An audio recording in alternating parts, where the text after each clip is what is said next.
The overall goal of this procedure is to image multiple protein species simultaneously with nanometer precision in fixed or living cells. This is accomplished by first adjusting the position of a camera and optics until a focused image from the microscope is projected onto the camera chip. The second step is to arrange laser beams so they are directly aligned onto a sample on the microscope stage. Next, the prepared cell sample is illuminated and a cell expressing the desired proteins is chosen.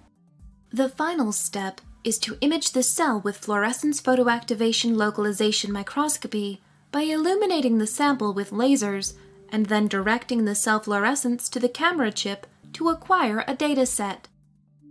Ultimately, Fluorescence Photoactivation Localization Microscopy is used to show localization of multiple protein species at the nanometer spatial scale, in fixed or living cells, and in either wide field or when using total internal reflection fluorescence to isolate a thin region of the sample.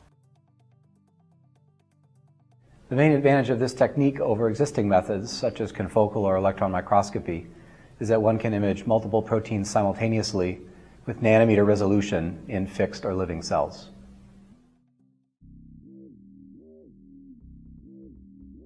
The following steps refer to a numbering system, as shown here, which is a schematic for the multicolor FPALM setup provided as Figure 1 in the accompanying text protocol.